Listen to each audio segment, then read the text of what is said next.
الله بقى يبارك. باسمي. لكن في قصتك دي يعني خلتني أفكر في حاجة، إنك أنت قلتي مم. آه كنت اتخرجتي من الجامعة وخلاص، اتخذلتي من صديقتك ومن خطيبك، وهو كان بيقول لك أيوة. أنت أشتغل على نفسك، أنت ما منك فايدة، انت أنت فاشلة. هو إنه دايما مرات الخذلان الناس بتزعل منه وبتبكي وبتتألم، لكن لو استثمرته صح بيكون دافع لك إنك تنجح في حياتك. وأقرب مثال إنك أنت استفدتي من الحاجة دي. عايز تشاركينا بشنو إن شاء الله قصة بتاعت نجاح إن شاء الله. آه والله هي ممكن تكون ملهمة لبعض الناس، مم. إنه الواحد ما ييأس حلو. ويخط هدف قدامه وبيوصل. أنا ما مم. شايفة نفسي وصلت، لكن الحمد لله راضية باللي أنا وصلت أنجزتيه. له حاليا، ولسه بطمح للأكتر. تمام، حلو، نسمع. آه أنا أوكي. أول حاجة أنا درست سيكولوجي، تخصصت مم. رياض أطفال. التخصص بتاعي فيه الأطفال النورمال والأب نورمال. لما كنت بدرس الجامعة كنت يعني زي كل يعني معظم طلبة جامعة، ما عندي هدف، خشيت الجامعة وخلاص. وطال يعني ما في حاجة كده. آه، ما كان عندي شغف إنه أعمل مروة، أكون حاجة، أكون مؤثرة، أكون اسم. ما كان عندي مم. الحاجة دي، بس إنه أقرأ الجامعة زي ما دخلوني وحرام القروش الدافعينها والحنك ده. تمام. تخرجت من الجامعة وبسبب بروك داون حصل لي في حياتي. أنا كان قبل كده حكيتها مم. إنه اتخذلت من صديقة عمري وزول كان خاطبني. فأنا أكتر حاجة هو كان بيقول لي أنت زولة فارغة، أنت زولة ما بتشتغلي على نفسك.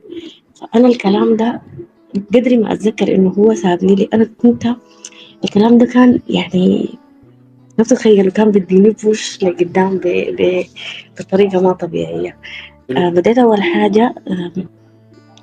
أول حاجة أقرأ عن التوحد، الإعاقات عموما. الدراسة حاجة والشغل حاجة تانية.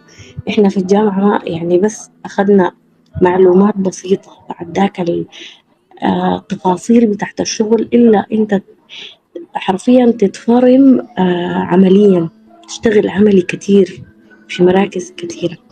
حتى بتذكر أول طفل أنا مسكته كان عنده توحد، كان دمج.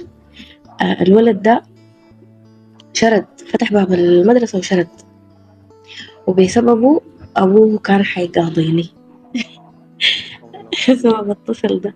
في بدايتي يعني مم. قعدت وبكيت وقلت لأمي أنا ما حأنجح، وأنا فاشلة، وأنا ما حأنجح، وأنا أبسط حاجة ما قدرت إنه أرجع الولد، كان حتضربه عربية وشو.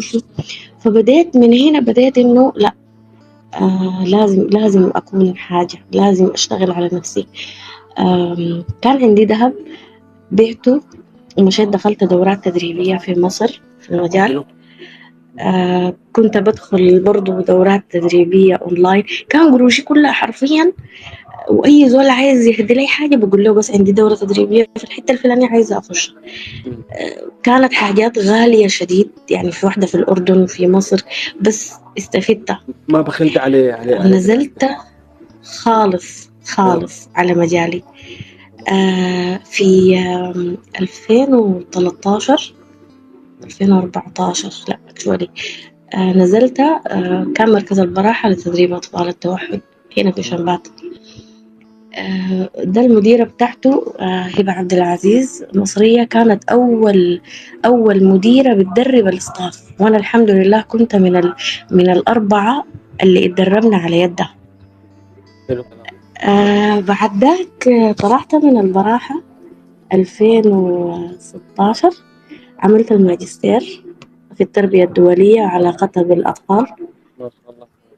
آه، وبعد ذاك من الماجستير اشتغلت في مركز، ومن المركز ده جاتني الفرصة إنه أطلع على الإمارات. حلو. اشتغلت في البداية في الإمارات مع طفل، الحمد لله أمور. أول كنت شغالة مع طفل واحد، مم. أمور ومشت كويس. ناس المركز اللي فيه الولد قالوا عايزيني، اشتغلت معاهم. مسكوني رئيسة قسم. الواحد لازم لازم لازم يخط هدف قدامه، لازم مهما حصل ما تخلي الناس يقولوا لك انت فاشل، ما تخلي حد يحبط منك او يقلل من قدراتك او يهمشك. خد هدف قدامك وربنا حيعينك. وادعوا لي انه اكون دكتورة مروة ان شاء عشان الله والله اكتبها باذن جنب الله. اسمي. لكن بقصتك دي يعني خلتني افكر في حاجه، انك انت قلتي آه كنت اتخرجت من الجامعه وخلاص، اتخذلت من صديقتك ومن خطيبك، وهو كان بيقول لك انت اشتغل على نفسك، انت ما منك فايده، انت فاشلة. هو كان دايما بيقول لي انا بتمنى انك انت تشتغلي على نفسك. مم. انت همك بس اللبس انا لفت والطلعات. انا انتباهي، فعلا الوقت ده كان كده. انه دايما مرات الخذلان الناس بتزعل منه، بتبكي وبتتألم، لكن لو استثمرته صح بيكون دافع لك انك تنجح في حياتك. واقرب مثال انك انت استفدت من الحاجه دي. الحمد لله. الحمد لله، ولسه بطمح للاكثر. ان شاء الله والله يا اخي، ربنا ان يوفقك شاء الله. وتبقي دكتوره مروه، وتساعدي كل ان الاطفال شاء الله. بتاعنا التوحد ان شاء الله، ان وربنا شاء ييسر لك الله. الطريق. وكل الاعاقات. ان شاء الله والله، ان شاء الله باذن الله تعالى.